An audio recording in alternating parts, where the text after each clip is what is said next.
الحمد لله رب العالمين الرحمن الرحيم مالك يوم الدين إياك نعبد وإياك نستعين اهدنا الصراط المستقيم صراط الذين أنعمت عليهم غير المغضوب عليهم ولا الضالين آمين بسم الله الرحمن الرحيم ربي زدني علما وارزقني فهما آمين يا رب العالمين. Kata Bapak, mugi-mugi kanthi suratul Fatihah dan doa menuntut ilmu wau saged napa ilmu saged mblebet teng manah lan pikiran panjenengan sedaya lan mugi-mugi pengawasan iki dipun rahmati kalian Allah Subhanahu wa taala. Monggo selanjutnya kula langsung ke Mas Satu untuk melanjutkan pengajian atau istilahnya apa pengantar buka niki, dan dari saya kurang lebihnya saya mohon maaf. Wa afu minkum. Assalamualaikum warahmatullahi wabarakatuh.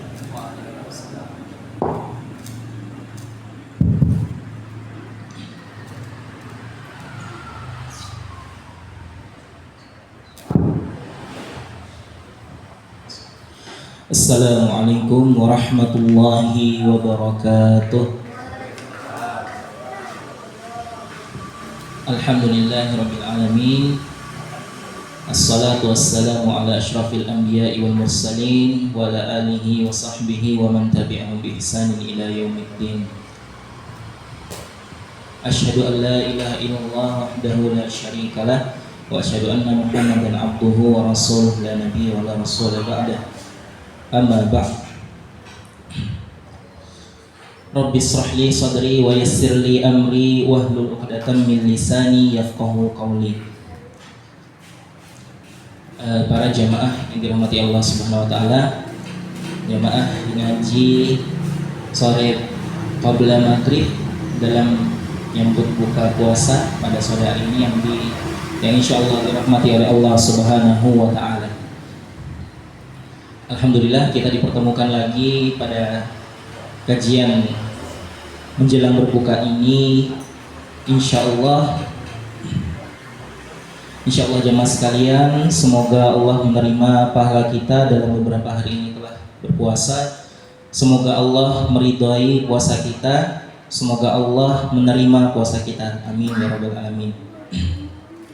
Jemaah sekalian, saya lanjut kemarin dengan kitab Riyadhus Shalihin,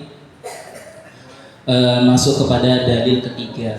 Kemarin kita sudah bahas tentang al-bayyinah yang mana menjelaskan tentang ikhlas dan niat itu adalah satu kesatuan. Jadi niat tanpa ikhlas itu tidak jalan. Ikhlas itu harus dibarengi dengan niat agar ibadah itu dihitung sebagai ibadah yang sah. Kemudian yang kedua tentang dalam surah Al-Hajj ayat 37 yang mana membahas tentang kurban, yang mana Allah berfirman di situ daging-daging kurban itu atau darahnya tidak diterima oleh Allah, sekali-sekali tidak dapat mencapai keridhaan Allah, tetapi ketakwaanmu lah yang dapat mencapainya. Sebaik apapun jalan yang kita buat kepada Allah, jemaah sekalian, yang Allah pandang itu adalah niat dan keikhlasan kita dalam melakukan ibadah tersebut. Kemudian masuk ketiga yaitu dalam surah Al-Imran ayat 29. A'udzu billahi minasyaitonir rajim. Qul in tukhfu ma fi sudurikum aw tubduhu ya'lamhu Allah. Allah Ta'ala berfirman, katakanlah, jika kamu menyembunyikan apa yang ada dalam hatimu atau kamu menampakkannya, ya'lamullah, pasti Allah mengetahuinya. Jadi dalam ayat ini jelas-jelas Allah mengatakan bahwa apapun yang kita lakukan, baik itu tampak atau tidak tampak, pasti Allah tahu. Sudah kita berikan contoh kemarin, begitu banyak kisah ya di mana para sahabat itu banyak melakukan amalan-amalan itu yang mereka tidak pandang apakah harus dipandang oleh orang atau tidak. Ya, bahkan ada dikisahkan itu beberapa sahabat itu yang melakukan sebuah amalan dan tidak ditahu sampai beliaunya itu mati. Dan ketahuan amalan itu ketika amalan yang seharusnya dikerjakan itu diketahui bentuk amalannya, tapi ketika amalan itu hilang, ya, dan diketahuilah sebabnya bahwa yang mengerjakan amalan ini selama ini telah meninggal dunia, baru ketahuan seperti itu. Kemudian Zubaidah kemarin yang bagaimana dia itu hartanya diperuntukkan di jalan Allah, ya, tanpa oleh manusia. Harta Zubaidah itu diperuntukkan disedekahkan kepada para ulama, disedekahkan kepada urusan orang-orang yang pergi berhaji. Tetapi pada akhirnya amalannya tertolak, zero di hadapan Allah. Amalnya tidak dianggap, tidak ada nilainya. Melainkan apa yang dinilai oleh Allah? Yang dinilai oleh Allah itu adalah amalan sholat malamnya yang tidak pernah dilihat oleh orang lain. Nah, dikuatkan lagi dalam surah Al-Imran ayat 29 itu Allah mengatakan, langsung Allah katakan seperti ini. Jika kamu menyembunyikan apa yang ada dalam hatimu atau apapun yang kamu tampakkan, itu Allah tahu keduanya. Ya kan? Karena salah satu Asmaul Husna, Al-Basir, Allah itu melihat segalanya, gitu. Jadi mau tampak mau tidak, gitu. Kalau mau tampak mau tidak, Allah pasti tahu. Jadi tidak perlu kita gembur-gemburkan ini saya melakukan ibadah seperti ini, tidak perlu. Karena Allah tahu. Dari 3 dalil itu Imam Nawawi itu mengangkat 3 dalil itu kenapa? Karena ayat-ayat yang kita jelaskan itu, ya, dari 3 surat itu, dari Al-Bayyinah ayat 5, Al-Hajj ayat 37, Al-Imran ayat 29, itu diangkat oleh Imam Nawawi untuk menjelaskan pentingnya ikhlas.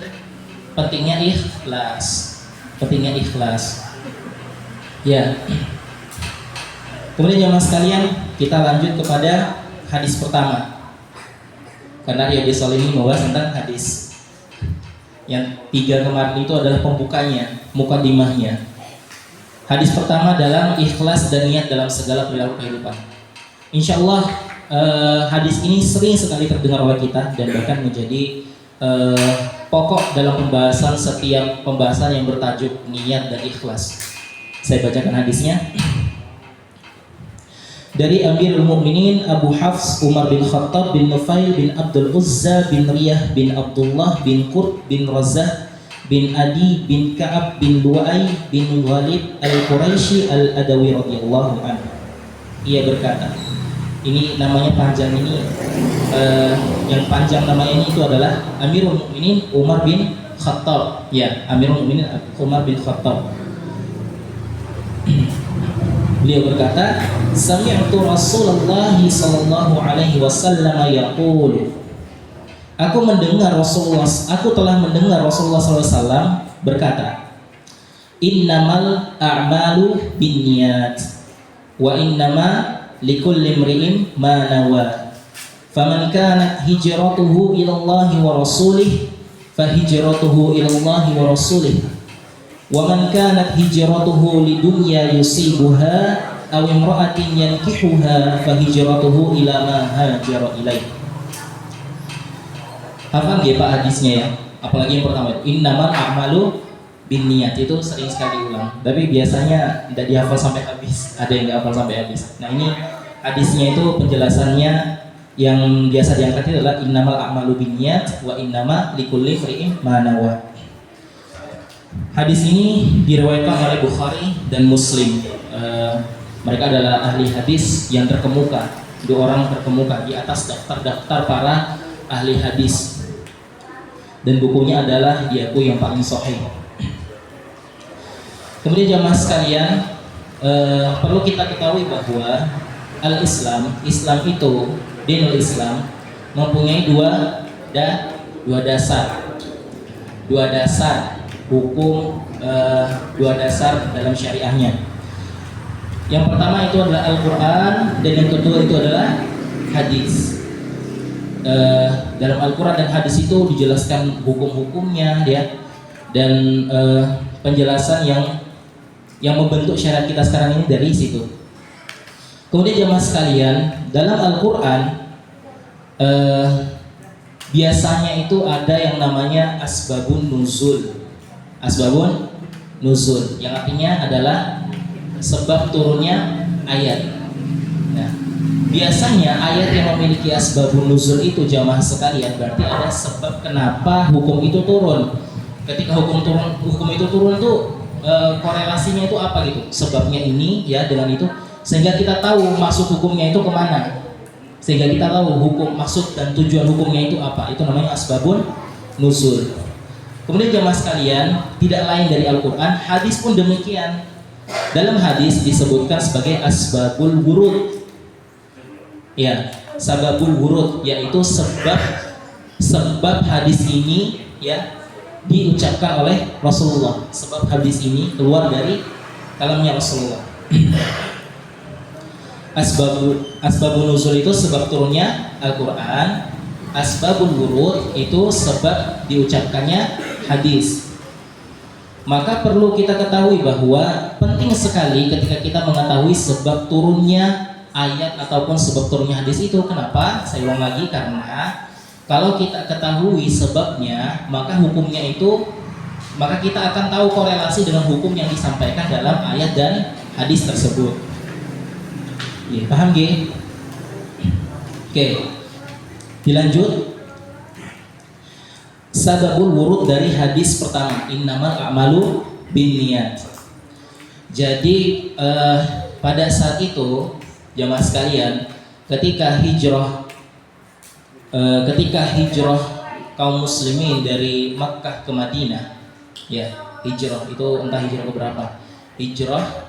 Kemudian di situ ada 2 orang sahabat Rasulullah ya yang berjalan beriringan ya sambil berbincang-bincang. Kemudian 2 sahabat itu salah satunya berkata seperti ini. Sesungguhnya aku telah meninggalkan hartaku yang banyak itu di Mekah. Gitu. Sesungguhnya telah kutinggalkan hartaku di Mekah. Dan nanti ketika aku sampai di Madinah, aku akan buka bisnis. Akan kubuka bisnis baru, ya, bisnis yang besar. Ketika aku telah sampai ke Madinah. Begitu. Yang pertama ngomong seperti itu. Yang kedua, sahabat yang kedua ngomong seperti ini. Sesungguhnya istriku itu dia tidak mau masuk Islam, maka kuceraikan. Dan nanti ketika aku telah sampai ke Madinah, maka aku akan mempersunting wanita dari Madinah dan kujadikan sebagai istriku. Seperti itu. Dan kalimat ini didengar oleh Rasulullah. Sehingga kemudian keluarlah hadis ini. Ya. Innamal a'malu binniyat. Sesungguhnya ya amal perbuatan itu tergantung dari niat. Wa innamal likulli imri'in ma nawa. Setiap amal disertai dengan niat. Setiap amal seseorang tergantung dengan apa yang diniatkan. Kemudian ini, kenapa tadi kok hadisnya itu panjang terus bicara tentang hijrah itu karena ini. Faman kana hijratuhu ilallahi wa rasulih, maka barang siapa ya, oleh karena itu barang siapa yang hijrah karena Allah dan Rasulnya, fa hijratuhu ilallahi wa rasulih, maka hijrahnya itu ya karena Allah dan Rasulnya. Terus waman kanat hijratuhu lidunya, ya ini nih waman kana hijratuhu lidunya ini terkait sahabat yang pertama tadi yang bicara soal buka bisnis baru di Madinah. Maka barang siapa yang hijrah itu karena dunia, ya barang siapa yang hijrah itu karena kepentingan dunia yang akan diperolehnya, awil imra'atin yankihuha fa hijratuhu ila ma hajara ilaih, atau karena perempuan yang akan dinikahinya. Nah, ini berbicara tentang sahabat kedua yang tadi bilang istrinya sudah diceraikan terus mau menikah di Madinah. Fa hijratuhu ila ma hajara ilaih, maka hijrahnya itu sebatas kepada sesuatu yang menjadi tujuannya. Ya. Siapa yang hijrah karena Allah dan Rasulnya, maka niatnya itu akan tersampaikan, dia akan hijrah ya, maka terhitung pahalanya itu hijrah karena Allah dan Rasulnya. Dan barang siapa yang hijrah karena dunia, ya, karena mencari perkara dunia, maka dia akan mendapatkan itu juga. Dia akan mendapatkan perkara dunia itu, tetapi dia tidak akan mendapatkan pahala hijrah. Dia tidak akan mendapatkan kebaikan dari Allah atas hijrahnya dia dari Mekah ke Madinah. Begitu juga dengan yang tadi, awimro'atin yankihuha, atau wanita yang ingin dinikahinya, hijrahnya itu karena pengen nikah di Madinah, gitu ya. Maka dia akan dapat itu perempuan, tapi pahala hijrahnya itu tidak akan sampai kepada dia. Ye, paham ye? Seperti itu.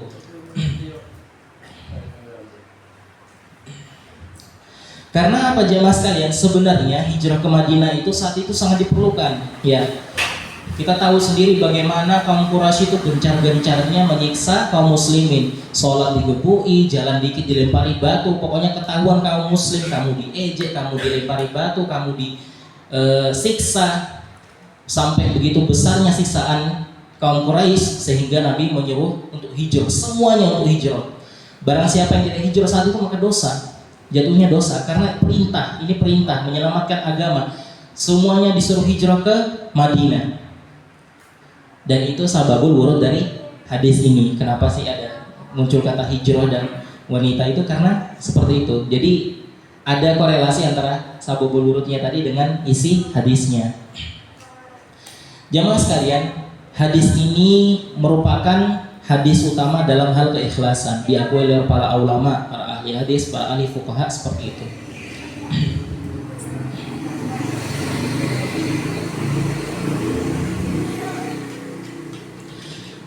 Kemudian kita masih membahas tentang hadis ini jamaah sekalian. Pelajaran hadisnya yaitu adalah satu, sesuatu yang dikerjakan karena Allah, ibadah kepada Allah, ya, sesuatu yang dikerjakan karena Allah dan ibadah kepada Allah itu jamaah sekalian, maka tidak ada kejenuhan di dalamnya. Kenapa? Karena tujuannya itu akhirat, jelas tujuannya. Dia tidak memandang dunia.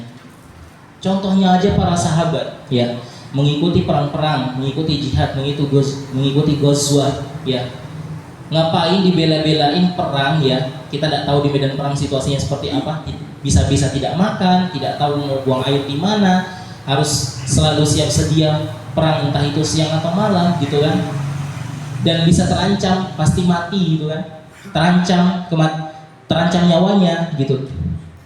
Tapi kalau kita lihat sejarah sahabat itu ketika ada satu perang diikuti, dan ketika ada perang lagi diikuti semuanya, gitu.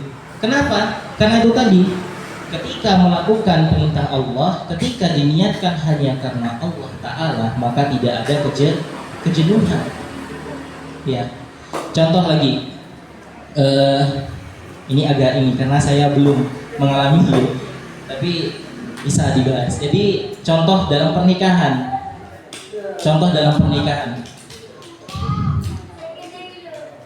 Banyak kita dapatin zaman sekarang itu jamaah sekalian, banyak kita dapat itu pemuda-pemudi sekarang itu ketika nikah itu, ya, itu cenderung tidak langgeng seperti itu. Terlihat seperti itu, bahkan tidak tahan sampai 5 tahun itu bisa cerai gitu, ya. Dan ini bisa jadi karena niatnya dari awal sudah bukan karena Allah, kan nikah itu niat karena Allah, gitu. Ada yang mengatakan bahwa nikah itu sebagian dari menyempurnakan sebagian agama, gitu kan. Nah, ketika dia nikah itu karena suruhan orang tuanya, atau karena dia memandang paras wanita, atau dia karena memandang harta, atau karena dia menikah itu karena teman seangkatannya udah pada nikah semua, ya, maka nikahnya itu bukan tujuan karena Allah, ya, karena dari awal dia sudah tujuannya seperti itu. Ketika dijalani, ya, mungkin ketika suka, ketika dia mendapatkan kebahagiaan, maka dia akan betah. Tapi bagaimana ketika dia terpapar dengan dukanya? Karena dalam pernikahan itu pasti ada suka dukanya. Ketika dia terpapar dengan kesedihan, duka, disitulah hatinya diuji, mau bertahan atau tidak. Kan gitu. Berbeda jamaah sekalian ketika seseorang itu menikah karena Allah Ta'ala, ya, karena rumah tangga yang akan dia bangun ini atas dasar penyempurnaan agama, atas dasar ingin dapat ridhonya Allah, gitu. Maka ketika dia berangkat kerja, bismillahirrahmanirrahim, dia berangkat dari rumah ke tempat kerjanya, setiap detiknya itu dihitung sebagai pahala di sisi Allah. Suka dukanya dalam pernikahan itu, jamaah sekalian, itu memang dalam pernikahan pasti akan ada ujian, tapi suka dukanya itu nanti, jamaah sekalian, selagi di hatinya itu masih ada keikhlasan kepada Allah, maka pasti akan bertahan pernikahan itu. Karena ya begitu, nikah pasti ada suka dukanya.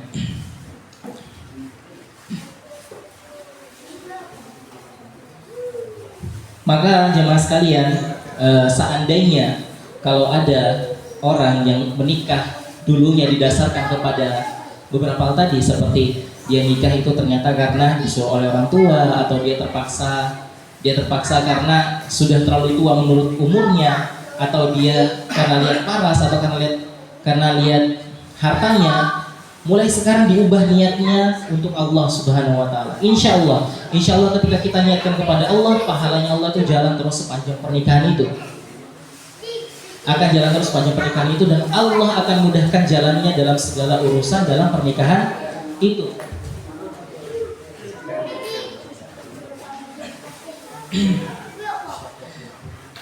Kemudian jemaah sekalian,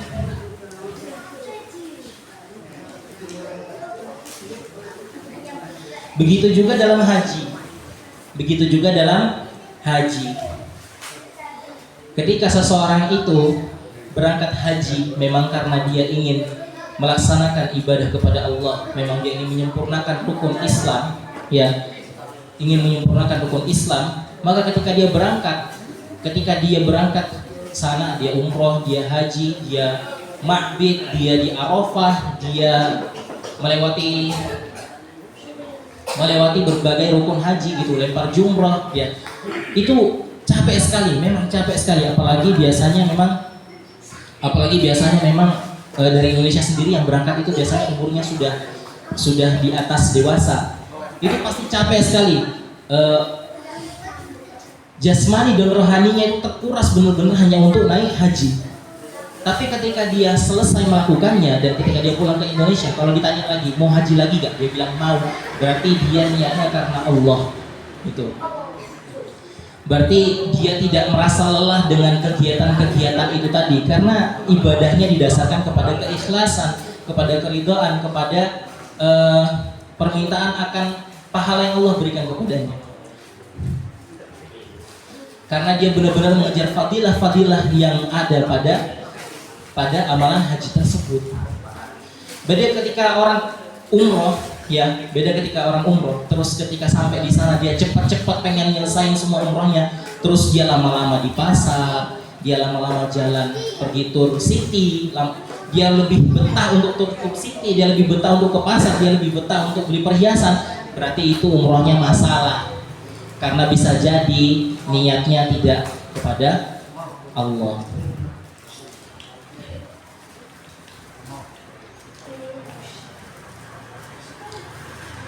Kemudian itu pelajaran hadis yang pertama, sesuatu yang dikerjakan karena Allah itu, ibadah kepada Allah itu, maka tidak ada kejenuhan dalam mengerjakannya. Kemudian yang kedua, semua ibadah harus disertai dengan niat.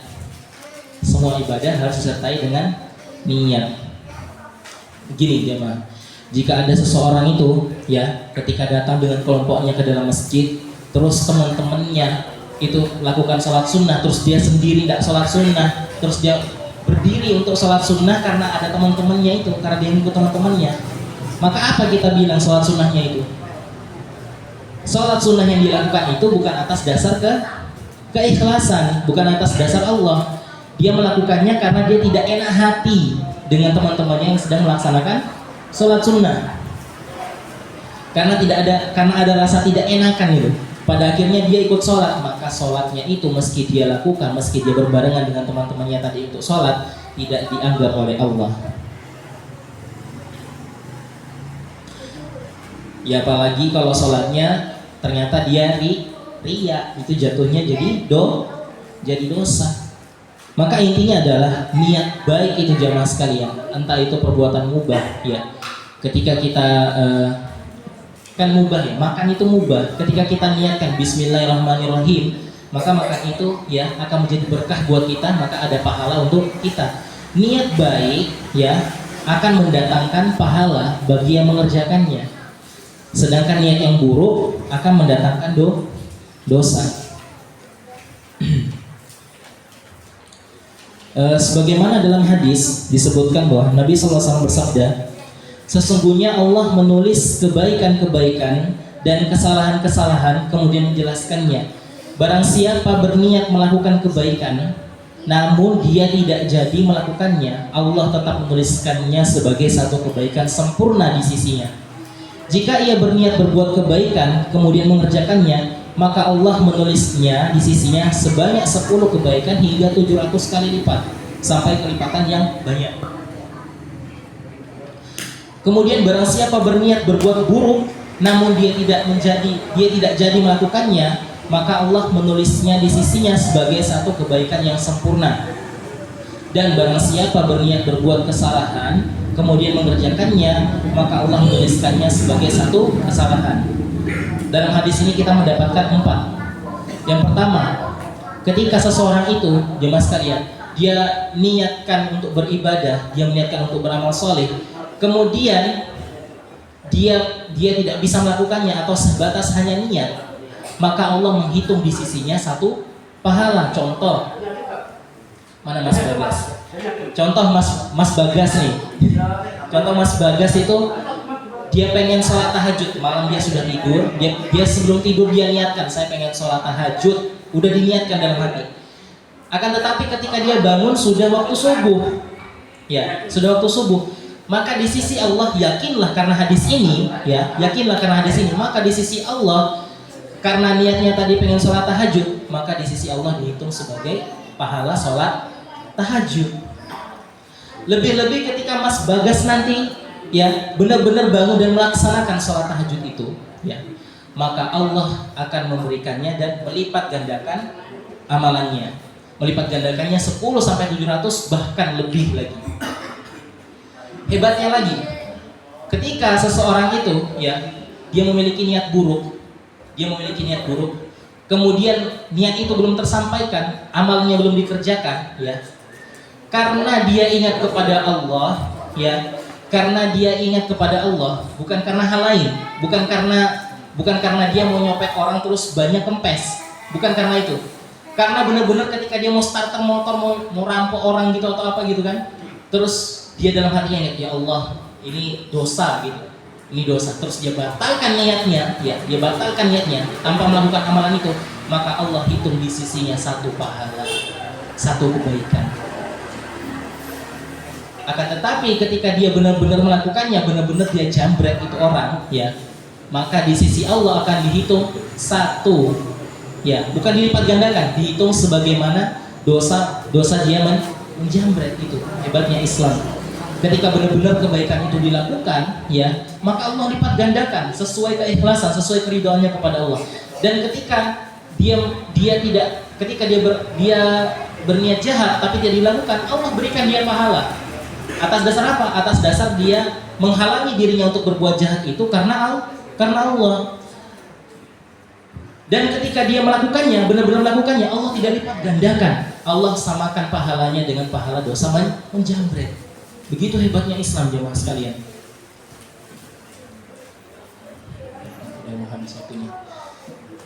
Baik jemaah sekalian, mungkin sekian dari saya. Pelajaran hadis yang kita dapat, insya Allah bisa dapat kita pahami, bisa dapat kita amalkan.